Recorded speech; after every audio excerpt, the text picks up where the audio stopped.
Boom, boom, boom.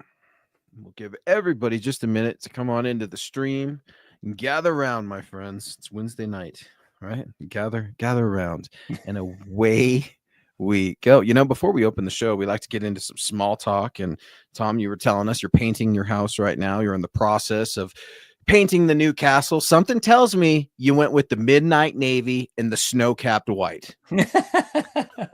Well, I don't pick the colors. I just paint them. Smart answer. I absolutely love it. Broncos country, what is up? It is Wednesday night. It's time for an exciting edition of MHI. We have a lot of news and rumors and opinions to react to this evening. But before we do, what's up, Thomas Hall? How we doing?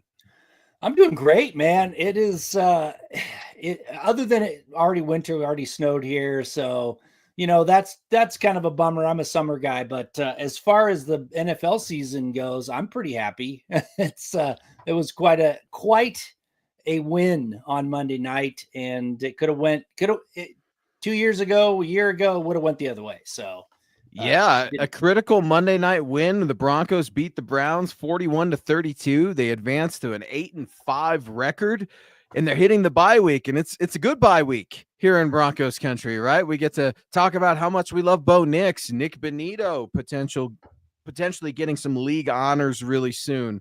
I know you want to talk about that here in a little bit, and we're going to get to all of it, but man, no way did I see 73 total points coming on Monday Night Football, Tom. No way did I see 952 yards of combined offense. No way did I see 5 turnovers and 169 yards in defensive yardage based on those turnovers. I mean, such a busy game to get to. I know the fellas have been reacting to it all week. We've been trying to save our authentic reactions for Wednesday night, and no one's better kicking off this show than David McGrath, the very generous $5 over on YouTube. Good evening, Broncos country. Luke, Tom, and Deacon Scott. Hashtag 10 and 7. Buck 'em. MHH for life. Knicks for 6. Let's go, Bo. And never forget SEAL Team Knicks. I think Dave is just going to help us get right into the meat and potatoes of the show. Tom, we were barely talking about it before the show started. News kind of broke earlier this afternoon that Shelby Harris throwing a little bit of shade at Broncos rookie quarterback Bo Nix, saying, he's got to be better, so to speak. And I wrote an article. It's going to be coming out here on milehighhuddle.com. We're going to get into that and more. What were your initial impressions of Bo Nix's performance on Monday Night Football? Now, Tom, I always think about you when Bo gets away with 1 or 2 throws, right? I think about you, and Tom would be telling me right now, ooh, that was close. And if it was a turnover, you'd have some explaining to do. Bo ultimately throws a touchdown, 2 picks, has a good night, but hell, one of my takeaways I wrote about milehighhuddle.com, if that's what a bad night looks like for Bo Nix, sign me up, baby. Yeah. No, it was a bit of an up and down at times, but I mean, I think he played pretty well. That pass that went for 93 yards was a threading the needle type of pass. And I'm on the Bo Nix bandwagon now. I've done some different studies, different analytics. I've looked at what he's been doing, and it's impressive. But yeah, that was a bit of an up and down night, but it's to be expected. He's a rookie, but he did what mattered, and that was he helped the team win. And that, that's the ultimate name of the game. It's not the stats, it's not the individual awards, is the team winning, and they did. It was an overall team win, too. I mean, the Broncos got a huge lift from their defense, 3 interceptions, 2 pick sixes, 1 from Nick Bonito, first career touchdown. We're going to talk about that in depth tonight. Big Cat hit 19.88 miles per hour running. And, I mean, he showed off some serious athleticism. Jaquan McMillan, oh, my God, what a game from that guy. He is on fire. And Cody Barton continues to be a thorn in the side for opposing tight ends. He gets beaten in coverage a little bit, but he never stops. He logged another interception as well. It was a fun game, Tom, and you're exactly right. You said, a year ago, the Broncos don't beat this Browns team, and you're exactly right. And I hate to say it, but Jerry Jeudy, a career night. Take that L on the way out. I hope it tastes good. Man, there were so many storylines coming into this game, but it just feels to me, and I said it over on my X account, at Luke Patterson LP. You can reach out to Tom at Thomas Hall NFL. If you'd like to reach out to Scott, that's at Scout Kennedy. I said it earlier today. It felt to me like this was the Cleveland Browns Super Bowl, with Jerry Jeudy coming back, with Shelby Harris coming back, with the novelty story that is Jameis Winston, and no Cinderella stories don't exist in the NFL. And just take a look at Monday night for that example.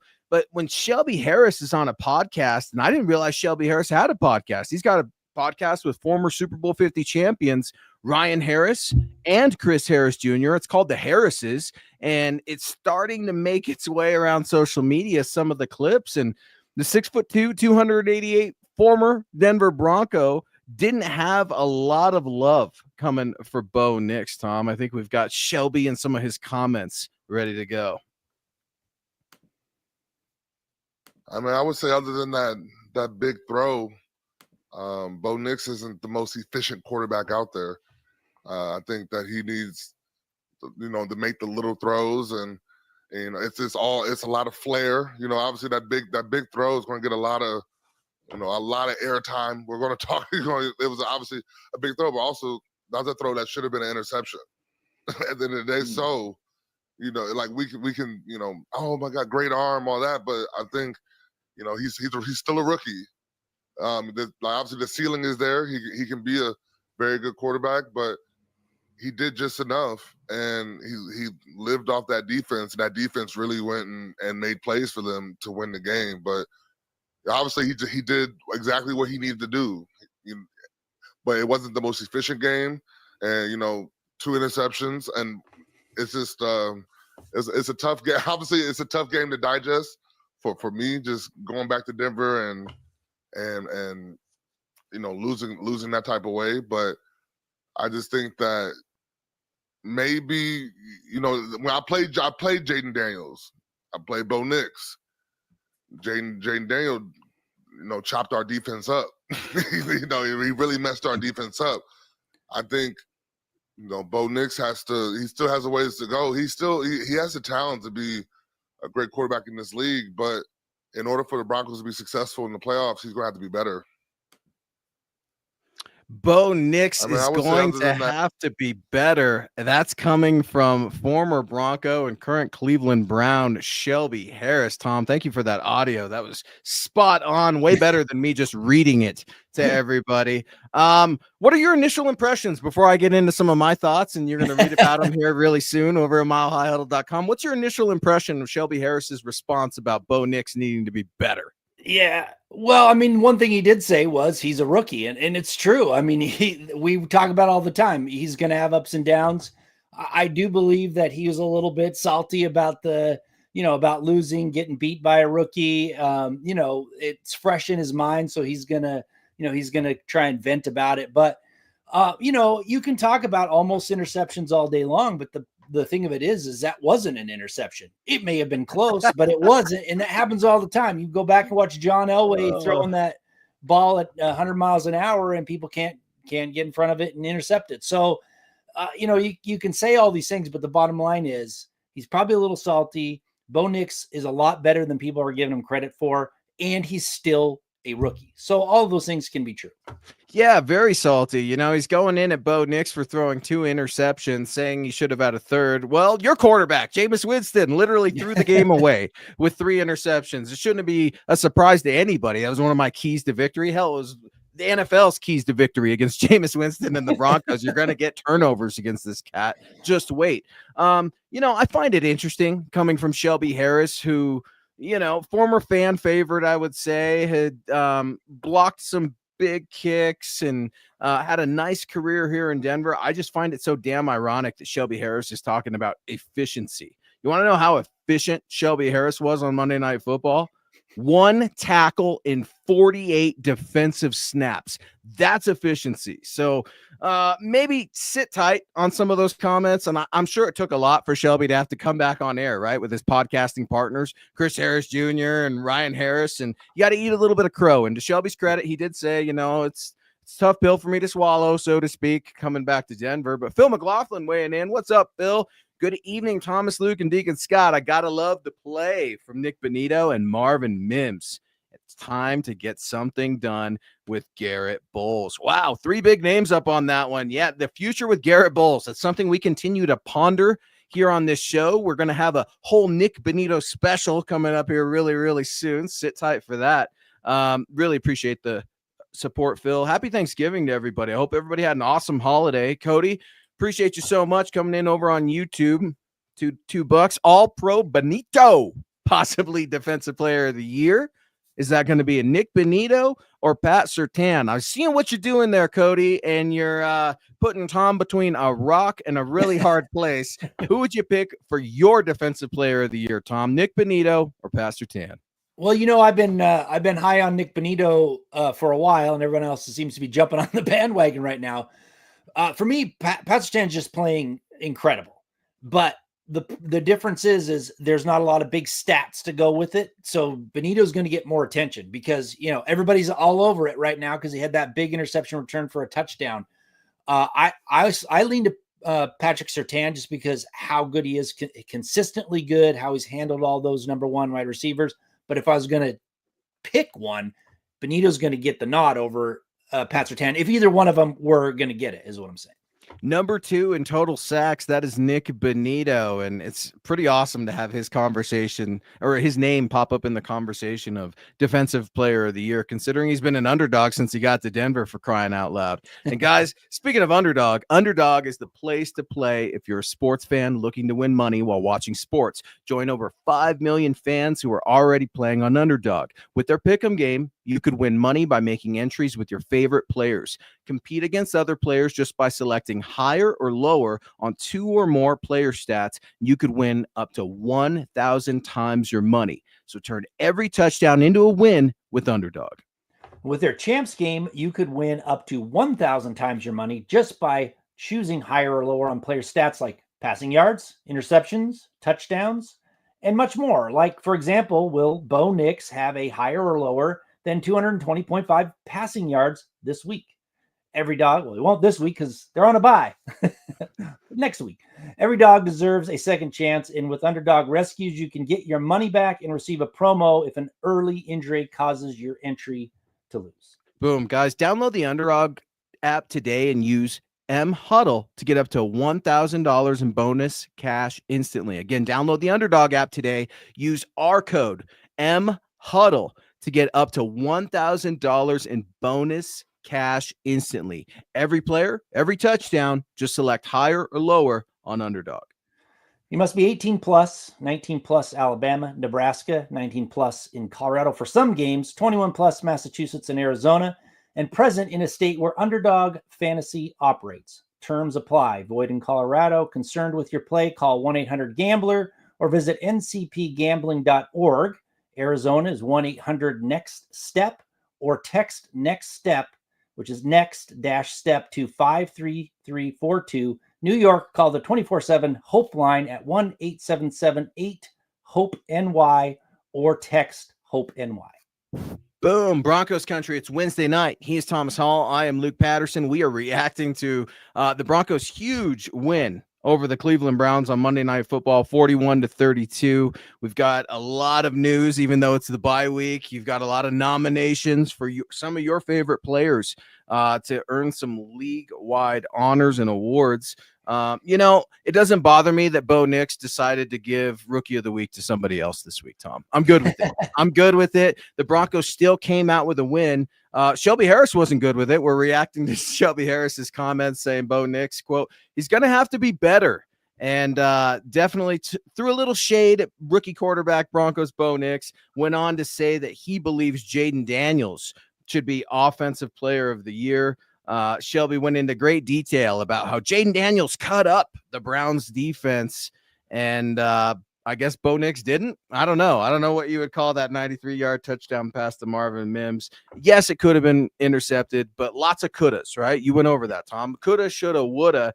I just find it ironic that Shelby Harris is coming out now and is deciding to take some shots. I don't quite understand it. When I look back at Shelby Harris's 5-year career here in Denver, it was the best part of his entire career, if you should look at it statistically. But I think he's got a lot of sour grapes towards the Denver Broncos organization as a whole. Remember, the Broncos extended him in 2021 only to deal him as a part of that Russell Wilson package to the Seattle Seahawks. He didn't do particularly great with the Seattle Seahawks. Cleveland signed him in 2023, gave him an extension here in 2024. But Shelby Harris taking shots. You got 1 tackle and 48 defensive snaps, dude. You should probably pipe down. Yeah, I mean, yeah, we've said it, and the funny thing that I find as an analyst, is people have to jump through hoops and take away stats or say, what if they did this with their stats wouldn't be as good. But then other times, if it fits their narrative, they just throw the stats out there. So it's one of those things where I think people are have their own opinions and they don't want to be swayed the other way. And they're going to make anything that they can to show them that they're right, and that's it. So you can make any stat look however you want if you really want to. So I find it interesting that he thinks Jaden Daniels did so much better against them, and they're 3-9 now, so who really cares? Yeah, and I break it down a little bit in a piece that's coming out here, milehighhuddle.com, where I give you the statistical breakdown, right? And you can go look it up in the box scores and everything like that. But, Scott's chiming in here and he's saying, Daniels had a mediocre passing day. And when you do look at the numbers between Jaden Daniels when he faced Shelby Harris and the Browns versus Bo Nix and the Broncos and them facing the Cleveland Browns, they're in the same ballpark. They're not that far off, but Scott Wade had just said Shelby remembers that 80 yards of Jaden Daniels rushing because he was gassed and was trying to catch him. So yeah, that would make a little bit of sense, right? And I've been a little frustrated because at times I feel like, man, Bo, I just want to hit the road, like Lamar Jackson, just go, baby. I know you can. I've seen it. However, I'm starting to be okay with it. I'm starting to be all right with some of these air balls, the balls on the ground. You've got to protect yourself if you're going to make a playoff run. It doesn't look like Bo Nix's back is bothering him, right? I think everybody was a little curious if he strained it or tweaked it or whatever it was a couple weeks ago against the Raiders. But I think Bo's playing a good brand of football right now, folks. Just because he didn't win Rookie of the Week for a 4th or 5th consecutive freaking time, I think we could give him the pass. But what I'm most excited about, Tom, is it feels like something special is happening right now here in Broncos country. I don't know what it is. I don't know if it's completely Bo Nix, if it's Sean Payton, if it's this defense, if it's the owner. I don't know what is happening this specific season that the Broncos have got themselves in this position. Tom, they're 8-5. They're making a hard push for the playoffs. The win against the Browns gave them a 76% chance.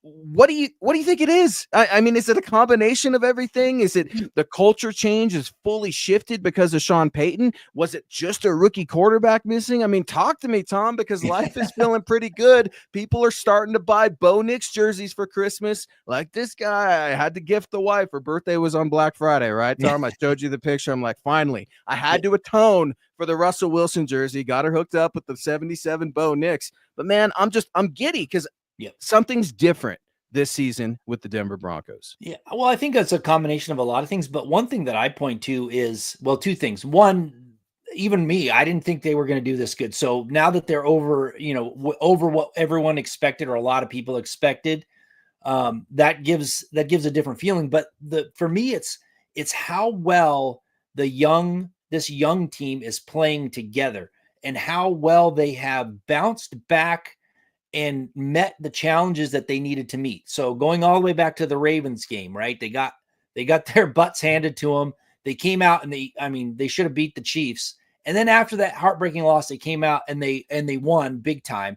And then they beat the Raiders in Vegas. And then they come out on Monday night and win a game that they probably would have lost in the past. So all of that is giving that feeling of something special is going on. And I think it is. I don't know how special. I still think they're going to the playoffs. I don't know if they're true contenders for the title, but they need some more pieces. But that's a great feeling, especially after all these years where we thought that there was something good was going to happen and it didn't. And so that's what I'm pointing to for that feeling of something special, because it wasn't supposed to happen. I think we're both missing it entirely as Roy comes in here. You know what it's called? It's called Mile High Magic. Maybe it's back. Yeah, Roy, there's something to that. And I know my good friend and neighbor across the street, Cecil Lammy, has this rigorous debate with his partner Monday through Friday on the airwaves. You know, is the Mile High Magic back? Some are saying yay, some are saying nay. Man, I wasn't at the game. I had friends and family at that game. They said something is different. Something that's where I'm pulling this from. It's not just me watching it. It's not me writing it, watching the film, all this sort of stuff.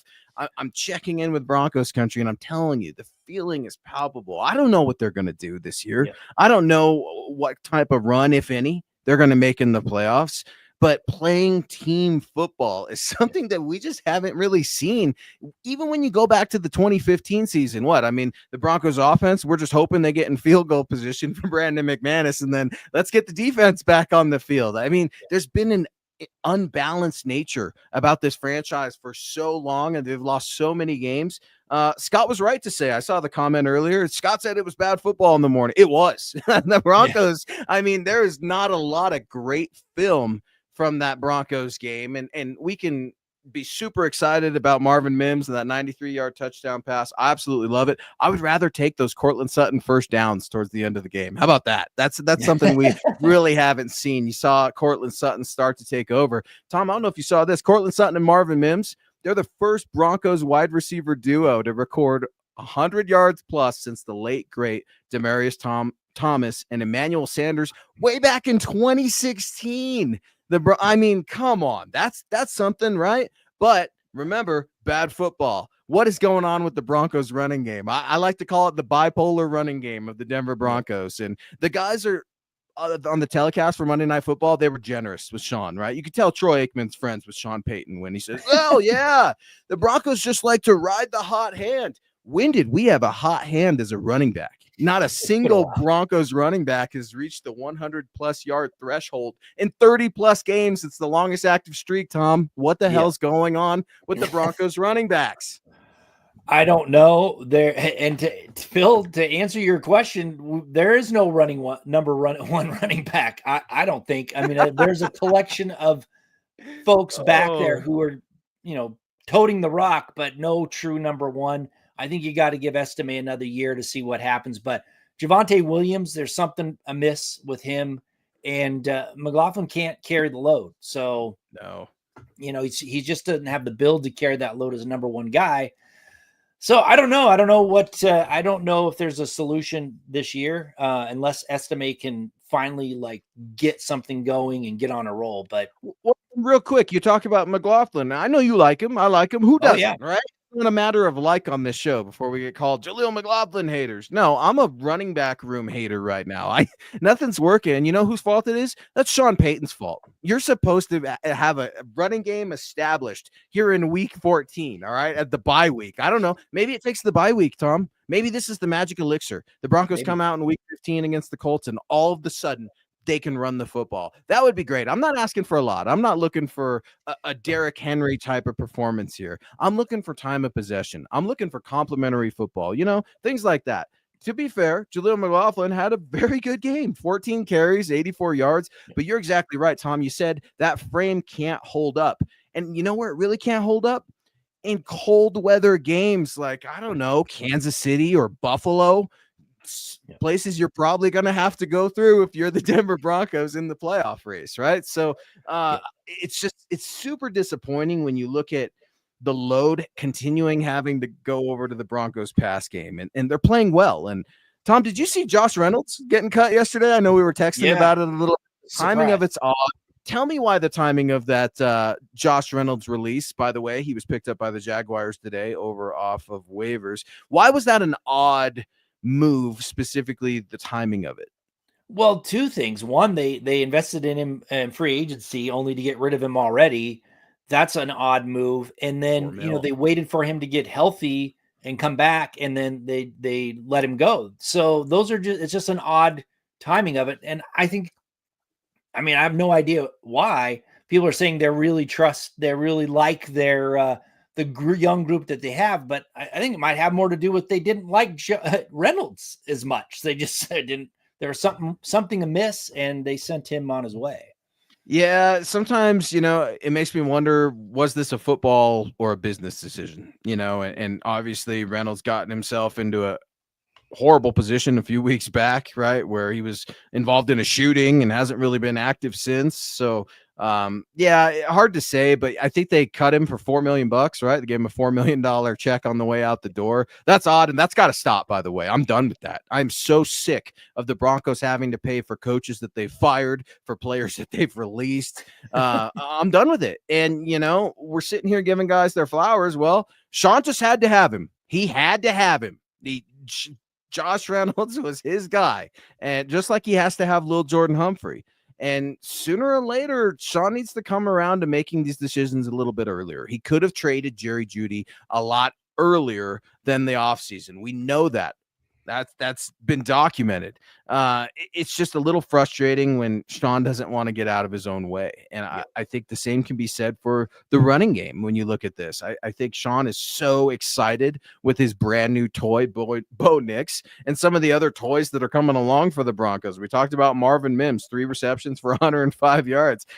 Yeah, we'll take that. But Devon Vele, man, he's been a consistent player. Troy Franklin was active in this game, Tom. A lot of faith in the young wide receiver room from one Sean Payton. Yeah, absolutely. I mean, you can tell that he likes that group and he's going with it and he's putting him out on the field.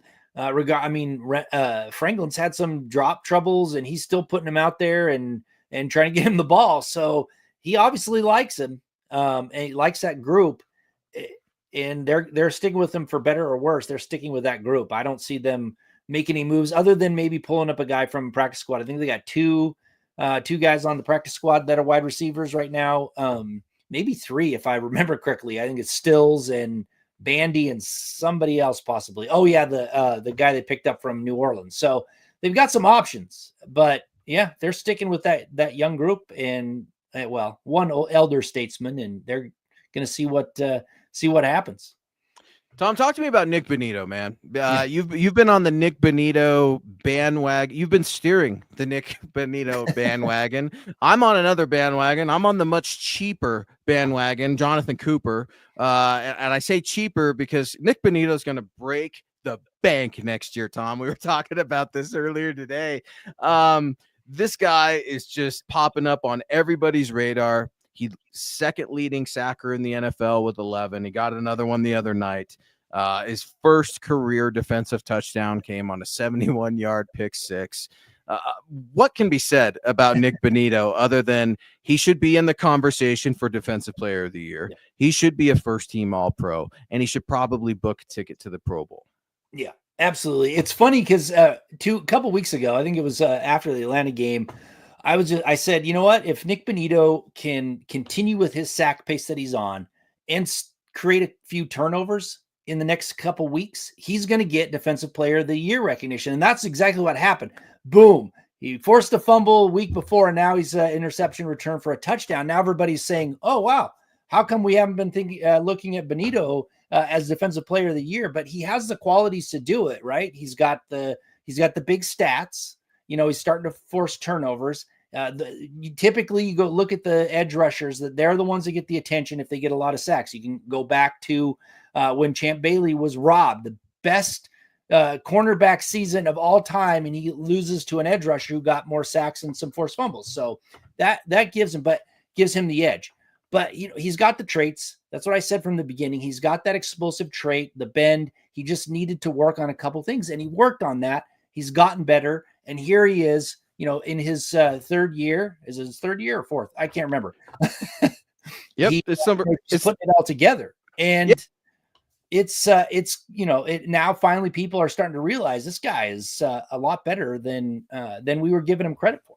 I know why you like Nick Bonito. You know why?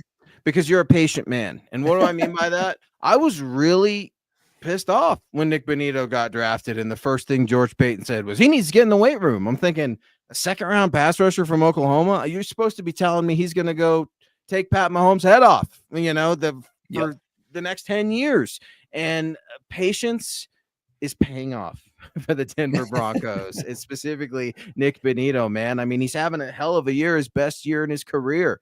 He's got 19 quarterback hits, 13 tackles for losses, 11 sacks, 3 passes defended, 1 forced fumble, and the pick 6, all in 13 games. So he is absolutely surging. And you know you're a DOG dog when Pat McAfee has you on your show, right? You make the Pat McAfee show, you're probably doing something really, really good in this world. I wrote an article up about it at milehighhuddle.com. Nick Bonito talks about what it's like playing with Bo Nix, what the difference is this year in Vance Joseph's defense. And he says people have it all wrong about Sean Payton. You can read about that over at milehighhuddle.com. You know, it was interesting, Tom. We were talking about this today, too. Speaking of Vance Joseph's defense has a chance to do something really special this year and continuing to break Broncos records, right, amid a winning season. His defense is on pace for a 68 sack season. That would shatter the Broncos' single-season record of just 57 back in 1984. Do the Broncos get there? Do they get there? Well, it seems like they are going to, the way they are playing, man. I think they break the record. I don't know if they get to 68, but I do think they get that record because they are playing. The pass rushers are playing out of their minds, way better than expected. And I don't see Jonah Ellis. How about Jonah Ellis? We talk about Jonathan Cooper. My guy. We talk about Nick Bonito, your guy. You know who we are forgetting is one rookie named Jonah Ellis, man. Tom, talk to me about this kid. You were super excited when he got drafted. You were very aware of his father and his connection with the Broncos and his 1 year here playing for him and then being team chaplain during 2015 Super Bowl run. But I didn't see this from Jonah Ellis, man. I mean, this is a huge tip in the cap to Sean Payton and finding this kid out of Utah because he's I don't want to say he's averaging a sack a game, but almost every other game it feels like we're calling Jonah Ellis's number. Yeah. Well, I like the bloodlines most of all. I mean, it's just Luther Ellis was a heck of a player. And so I like the bloodlines. He's got a motor on him. So, it doesn't seem like one of those guys that, only rushes when he feels like it. I mean, he's got a pretty good motor on him, I think. So, and he's showing up as a rookie. And it's weird because I thought that other than getting a super good team deal in the season, I thought that if Jonathan Cooper made it to free agency, that he might be outbid for the Broncos and they would be okay because they really like Ellis. And luckily they made a deal in the season that was super team friendly. So I think they like him and he has more sacks than the rookie leader for rookie defensive of the player of the year, which is, the guy for the Rams. Now, Jared Verse. Yeah. He's got more sacks. He doesn't have as much other stuff. Like he doesn't have as many tackles for a loss and, that kind of stuff. But, it's pretty impressive that he has that in such part-time duty as 5 sacks.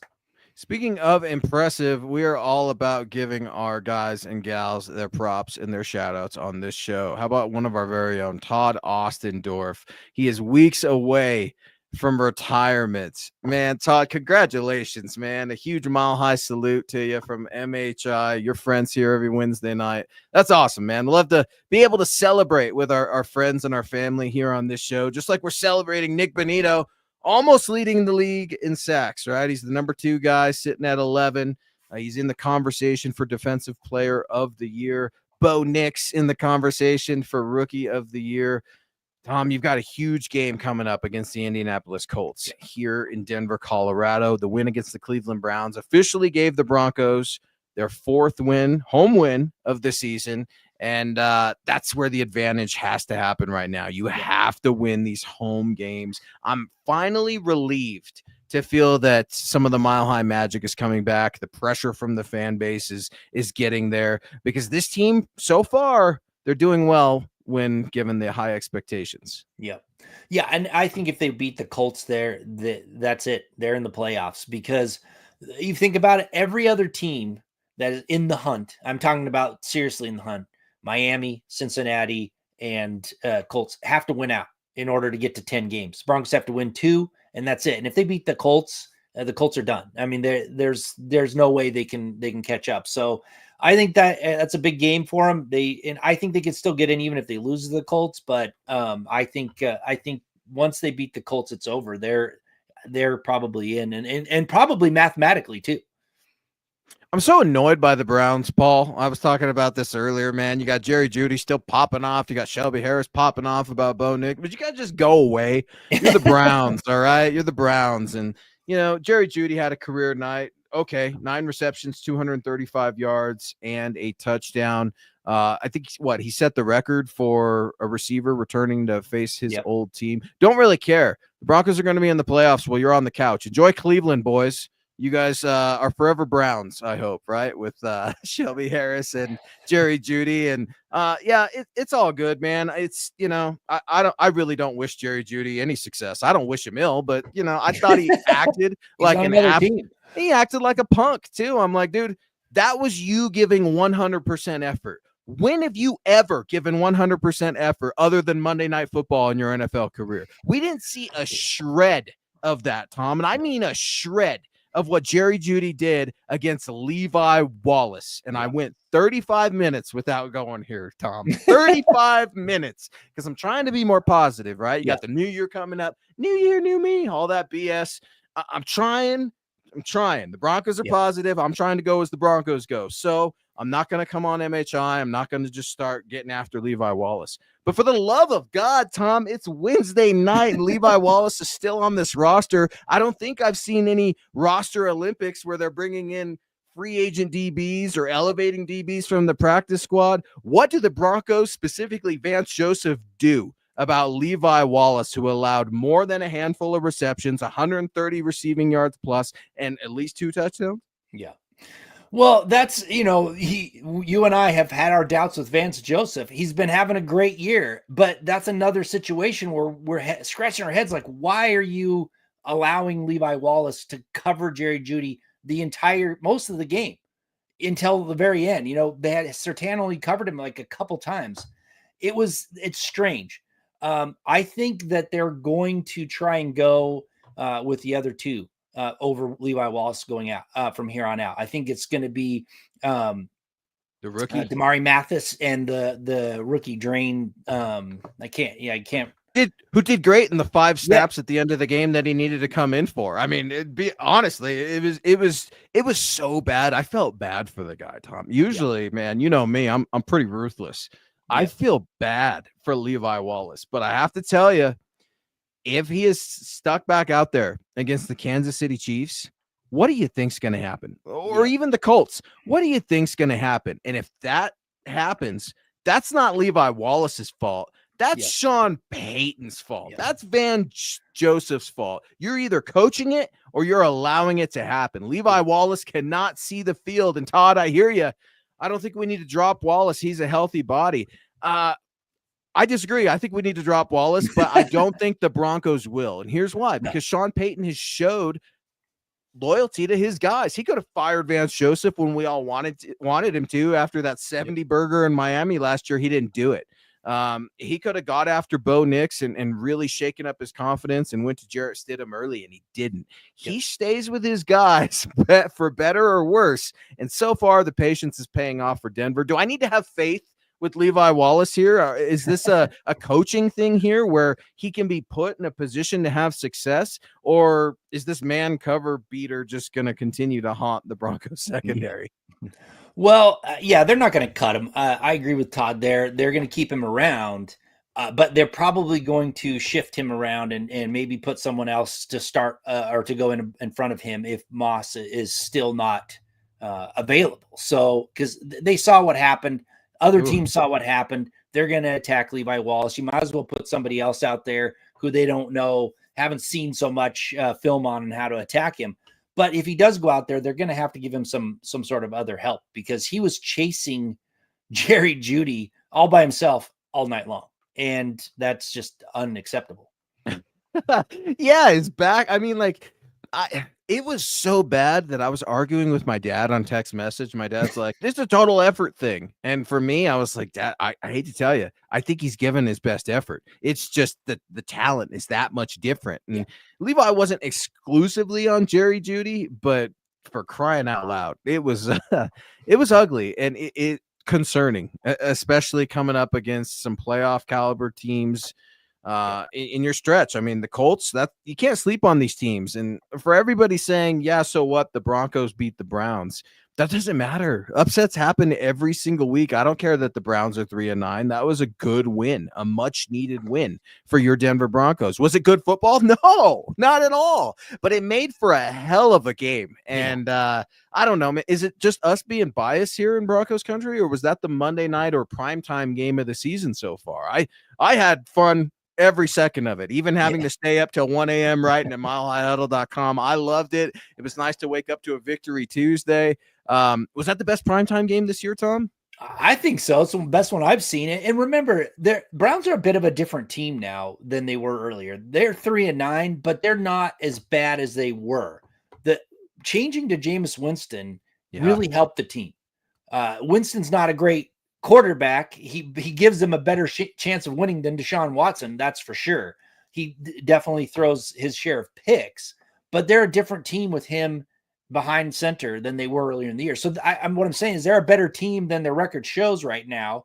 So the Broncos went out and beat them in a type of game that they normally wouldn't have won in the past. So forget about the bad football. Be happy that they came away with a win, because that shows us something that we wouldn't have seen 2-3 years ago, even last year. That would have been a loss most likely. And a humiliating loss, national primetime loss. So one of those losses where the NFL goes, and that's why we don't put you on primetime. But that's not happening. The Broncos are 2-0 in primetime, and they've got a big third Thursday night football game, right? The only team in the league to have 2 Thursday night football away games. And Sean Payton signed off on it. He loves his guys on the spotlight. I think it puts a lot of pressure on the Chargers to win that home game in SoFi, a place where the Denver Broncos have never won. Man, we're all excited for that game, but they cannot overlook the Colts. This bye week is huge. You talked about it, Tom. It's coming at the right time, the absolute latest that it can come. And we need Riley Moss to get better, man. That was so damn evident the other night. And we could spend the next 20 minutes talking about Levi Wallace. But, it was disappointing that Vance Joseph, and I see folks in the chat saying, man, he needed help. He definitely needed help. It was disappointing to see the Broncos not be able to give him that help right after halftime, right? I mean, it was kind of like, we're just going to hold on for dear life and hope that it works out. And it did. You outlasted him. But a very telling performance in front of a fan base that so desperately needed it. And we could be having an entirely different conversation right now, Tom. And I'm so excited that the Broncos beat the Browns. I never thought I would say that. I mean, these teams, I don't have to tell you, they've got a little history between them. You in Cleveland, Ohio, mostly, but a barn burner Monday Night Football between the Browns and the Broncos. Holy cow, Tom. Yeah, it's funny because I was talking with my buddy who he was a former NFL Fan of the Year for the Broncos, Ron Katz. He has season tickets, so we were sitting in there, in the same spot that he was there last night or on Monday night when the 49ers and the Broncos played. He said it was a totally different atmosphere. The crowd was totally different, even though it looked dire there for a little bit. Like, oh no, they're gonna lose this thing. He said it's a totally different atmosphere. The fans are different. I remember people leaving that 49ers game, and they end up winning. So it's a different atmosphere. It's a different team. It's a different culture from top to bottom. It really is. I mean, they've got a new ownership who's doing what they need to do. And I'm talking about staying out of the football business and giving them what they need. They've got a coach who's been there before and has basically turned it around. And they've gotten rid of a lot of the losing mentality and brought in young guys who they're high effort. They're playing smart football. It's a totally different team. And I am happy about it, even though I didn't think they were going to be as good as they are. I'd much rather have this than being right about having not as good a team. They're the anonymous crush, and they continue to crush their opponents. I absolutely love it. You're right, Tom. You talked about the culture. Well, I don't know what's going to happen. I don't know if the Broncos are going to make it in the playoffs. I don't know what kind of splash that they would make in there. One thing I can say for sure, I think the losing culture is over here in Denver. I think where guys are like, dare I say, Justin Simmons, where you just became so accustomed to losing, and that was life. as a Denver Bronco for the last 7 years, right? That's not happening. You think Justin's a little bitter? I'm sure he's probably like, man, I wish that could have happened when I was there. I was just 1 year too late. So sure, I understand Shelby being bitter about that. And, Shelby arrived in this Broncos squad in 2017, 2 years removed from them winning the Super Bowl. They still had a really good squad. So some of these former Broncos that are no longer here, I can understand why they're a little bitter. And Cody W coming in here, QB that has a 5,000-yard season. Winston is one of a few. Yeah, man. I mean, go get him on the fantasy wire and let me know how that works for you. I really, Jameis Winston, you know what you've got in him. I think he's kind of a walking cliche. If I'm gonna be honest, I don't really like Jameis Winston. I think people beat up Russell Wilson for some of his quotes, and then I hear Jameis Winston, and I'm just like, huh? People love it. I don't know why. I don't know. Maybe Russ is fake and Jameis isn't. I don't know. And there might be something to that, because I will say I did like when Jameis at the end of the game was like, man, Lord, deliver me from pick sixes, And I'm thinking only Jameis Winston can get up there and kind of make a joke about 2 pick sixes thrown on Monday Night Football in a historic franchise night for the Cleveland Browns quarterback. But Tom, you're right. He deserves a lot of the credit for turning this Browns team around. This Browns team, it would have been really easy for them to just bottom out. And I'll be completely honest with you, Tom. I forgot Kevin Stefanski was coach of the year last year. Did you remember that? Because I did. Two-time coach of the year, if I'm not mistaken. Two-time coach of the year. Wow, yeah, I think he is. Name the award after the man. Because I got to be honest, I'm talking to some friends at Thanksgiving, some family at Thanksgiving, and we're kind of wondering, man, I wonder what the coaching carousel will look like next year. And especially after the Chicago Bears fired their coach, right? You start to wonder, I wonder which coaches are going to end up without a job. And I got to tell you, Kevin Stefanski was on my list, because it's like, okay, you've been here for a little while. Haven't done particularly well. Now you have for Cleveland Browns standards, and you've made history making it to the postseason. Respect.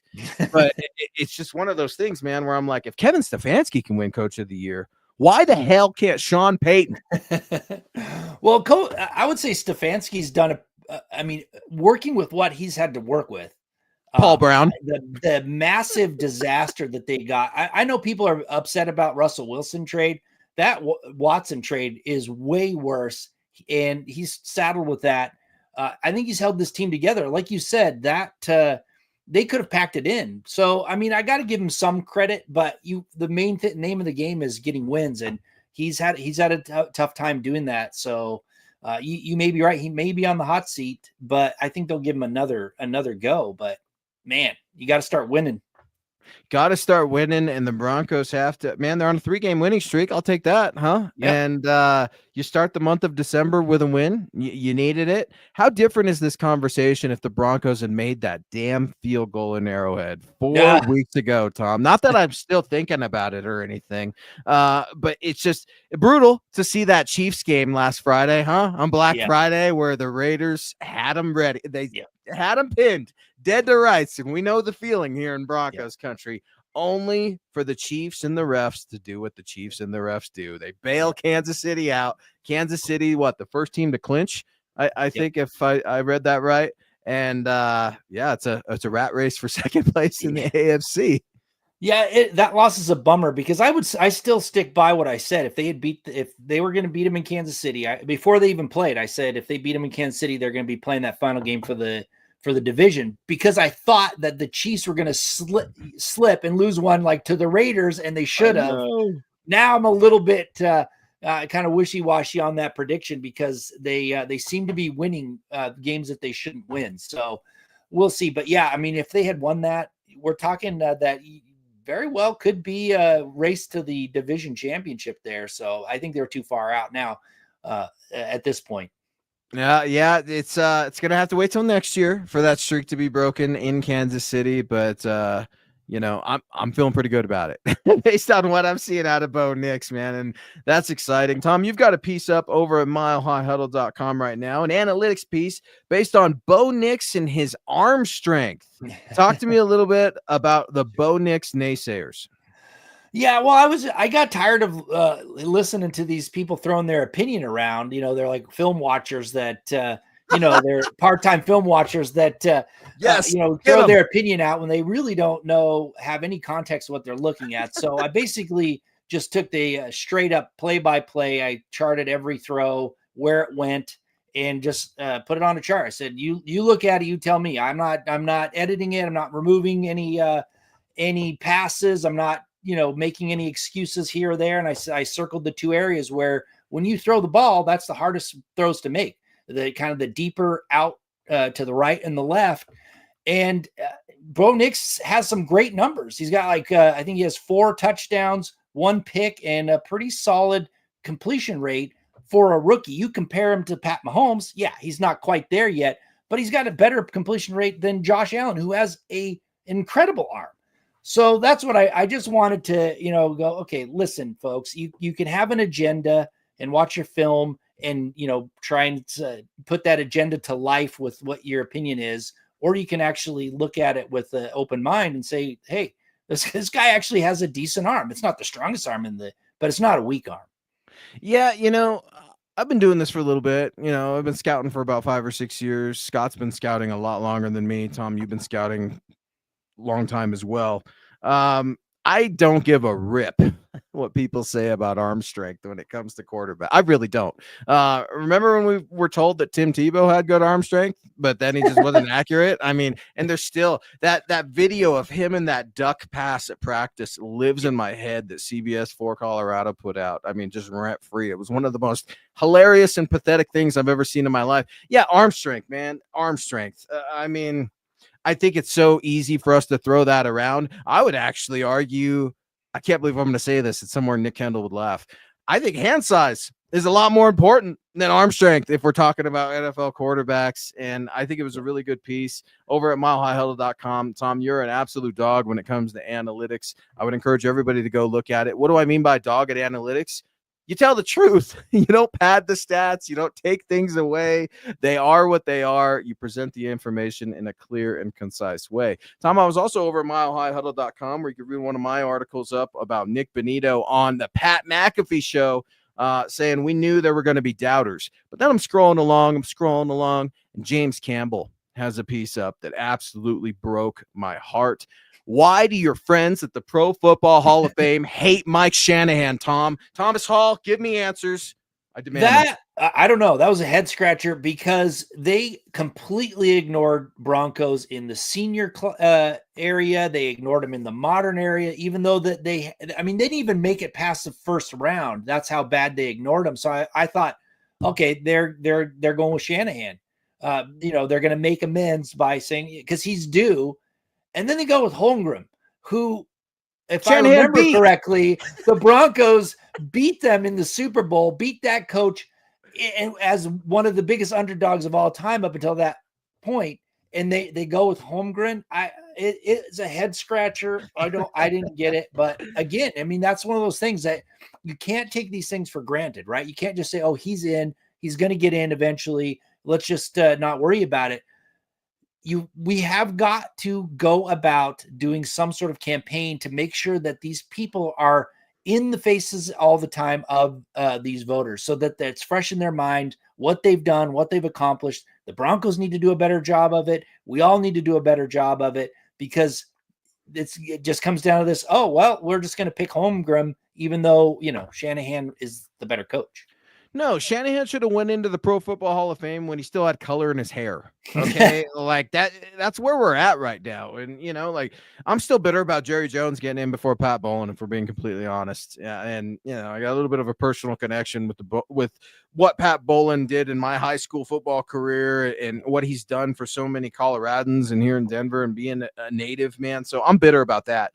But it's brutal, man. It's brutal to see Coach getting, not getting the respect and the credit that he deserves. And the Shanahan tree, the family, the association that's with it, it's tough. And you want to see Coach get in. And I love to give you a hard time, Tom, because I know that you have friends that vote for that kind of thing. But you're an NFL historian. I know you want Mike in just as much as I do, if not more. And I know you're going to do your best to make sure he gets in this next go around. Cody Dubbs coming in. The Browns are going to beat the Chiefs here in a few weeks. Yeah, I'm with him. I'm with him because I looked at the schedule yesterday and I was like, I think the Browns are going to upset the Chiefs. So I'm with you. Where's Cody. it at? Cleveland or KC?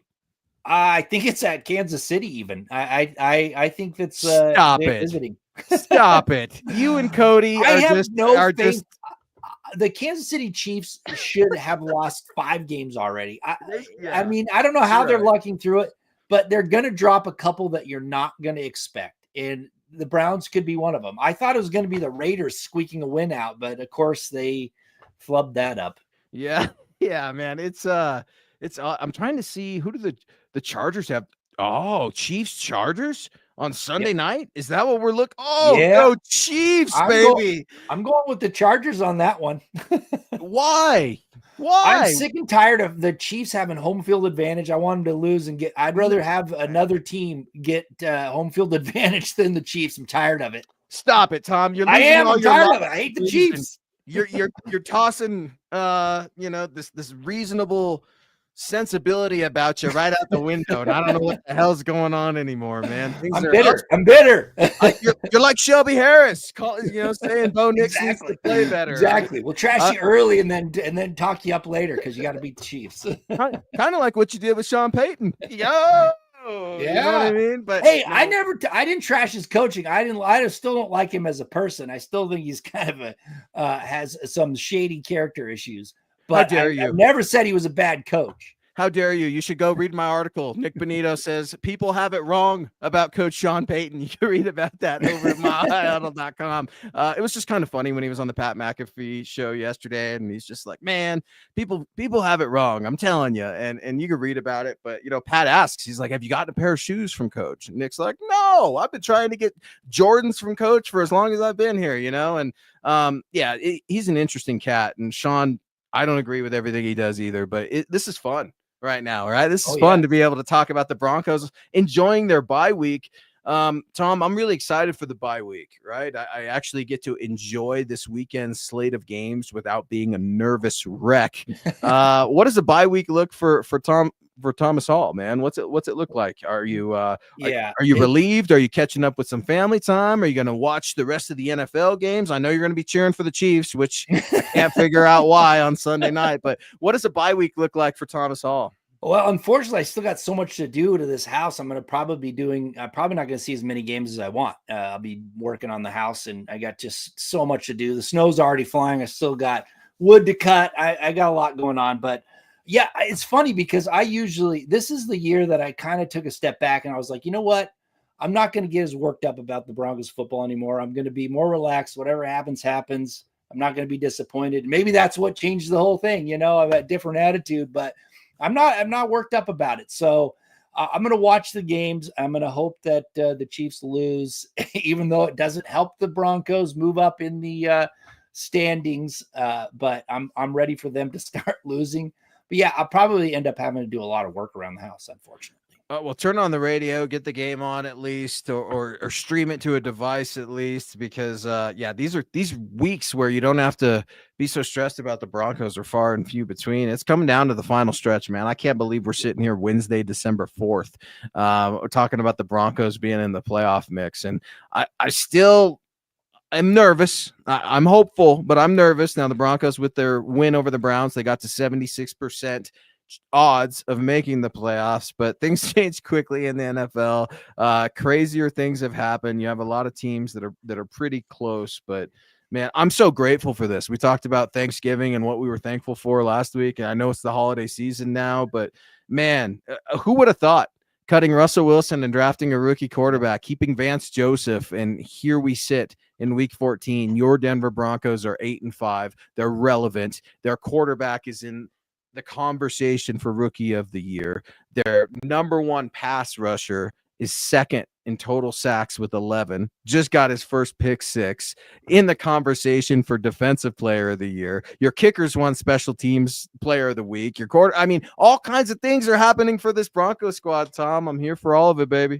There's two things that you should help you relax a little bit, I think. Number one is the team is pretty dang healthy still. I mean, really, compared to seasons past, they've only got 3 people on injured reserve, and I think Beatty could actually come back. I wouldn't rush him back with that injury.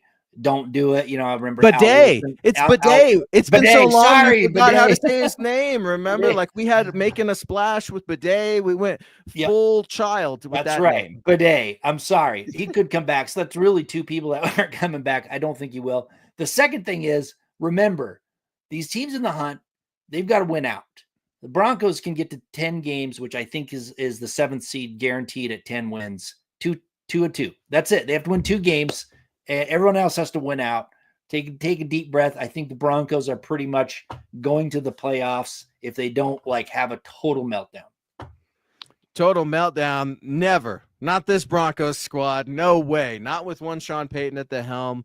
Not with a defense that leads the league in sacks. And Scott's reminded me, man, remember that guy, Cortland Sutton? Yeah, he moved into top 10 in total yards. Yeah. And Cortland Sutton is just on a spree right now. I mean, I don't know if the guy tunes in every Wednesday night, hears me saying about him or what, but the guy, he's been playing out of his mind. I'm very grateful for Cortland Sutton looking like a true number 1 wide receiver. Why the hell did it take so long, Court? It took until a 24-year-old rookie got here to finally get the best out of you. I'll take it.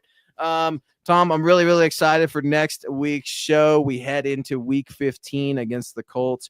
Really, really fired up about it. Guys, head on over to milehighhuddle.com. Check out all of our news of the day, including former Broncos wide receiver Josh Reynolds being claimed by the Jags. I've got a piece up about Nick Bonito joining the Pat McAfee show, and Tom has an awesome analytics piece on why people should slow down with the Bo Nix hate. Maybe Shelby Harris should read it.